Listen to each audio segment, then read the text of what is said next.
He's only going to pay interest on the house. Now, how can you have a loan like that? That's crazy. I mean, that was for wealthy folks to deal with those the adjustable rate mortgage. You wasn't supposed to live in the house for 5 years because you was moving there for a corporation. Say you moved here from New York. You stayed here 5 years. You bought a house and you just sold it. It worked fine for those folks, but for the average individual who's going to live in that house, listen, it was a game that they played.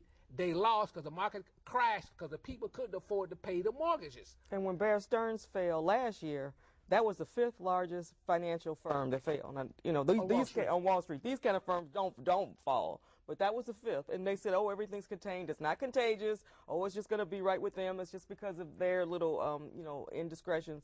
Now, all these banks are falling. You know that 12 banks has fallen in 2008, and you don't hear about it on the news. Now, we heard about Indy Bank in June, July, and that was a pretty big bank, and you saw those people in trying to get their money out the bank in California. Get gold, right? In California, right. They were sitting in line, right. They should have got some gold, and they wouldn't have been in line. But they didn't, and now every Friday since then, banks have been falling that you don't hear about on the nightly news. And this last bank, this one that just fell, the 19th, right when Lehman Brothers was going bankrupt, because Lehman Brothers is the 4th largest banking firm. And the next one is Merrill Lynch, and Goldman Sachs, and First Boston. Those are the top 5 financial. Well, 3 of the top 5 have already failed. And one of them has already married American Express, Bank of America. Merrill Lynch, was bought up by Bank of America, and this one guy describes it as a dead marrying dead. Because both of them insolvent. Yes. Right. What impact, what does this mean to the little guy just living in a hut, the little guy that can't hardly make his mortgage payment?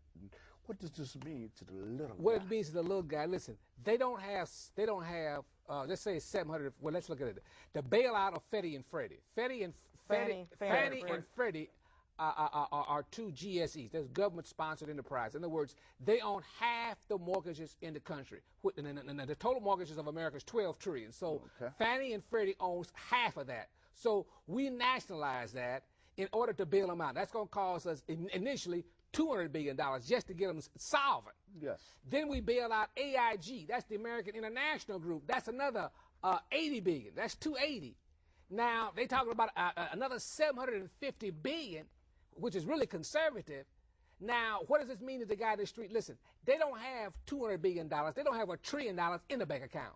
The largest surplus that they have available on a yearly basis is Social Security, and they steal that to pay the general revenue. The reserve notes that we got here, they will be utterly worthless. Here's a $5 bill here. Just take a good look at it. The bank is supposed to back that, though, right? It's not backed by silver. This is a Federal Reserve note. But as they go into debt more and more, and they sell, more and more financially. In other words, how they get $750 trillion? They gotta print up more money. And like Indy Bank, when Indy Bank fell in June, July, it took like 10%. 20%. Okay, excuse me, 20% of all the FDIC's reserves. And FDIC said that we have 90 banks on our list that we think are going to fail. Indy Bank wasn't one of them, and they already took 20% of the FDIC money. They only had 51 trillion. 51 billion. Excuse me, 51 billion is what the FDIC had. And when Indy Bank failed, it took 20% of that reserve. So any other banks that fail, that money's gonna go real quickly. So they have to, in other words, they have to print up money. So when you're asking, is that $5 back? No, not really. What it basically means is the man in the street, his cost of living. If he think it's rough now, his cost of living in the next 18 months will probably go up another 50% just because of the money. It's people now that I have talked to, what they tried to get loans from banks because they had equity, but because they live in a certain area, they won't give them a loan. They won't give them a loan. That's right. They're tightening the standards.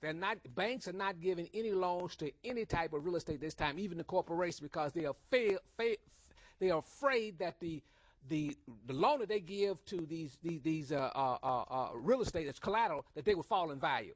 The government can bail out corporate America, but they refuse to bail out somebody that's on the fringe of losing their home. Well, see, you got to feel that these are large can't catch up with a payment. What do they do? Well, they're going to wind up in the street, foreclosed upon. Now, the Democrats are trying to pass a bill where the people stay in the houses and they can pay in the houses. But this is the problem with that. First of all, the man in the street, his cost of living is going to expect within the next 2 years, your cost of living will go up. In other words, milk is already, $4 a gallon. $4. Well, I'd say within the next 2 years, you're looking at $6 to $7 a gallon. Food will go up. You will find things in smaller packages, same price. I'll tell you this, by the time, if Obama gets in, you'll probably have food riots in this country because the cost of living will get so crazy, people will be working, they'll be working poor.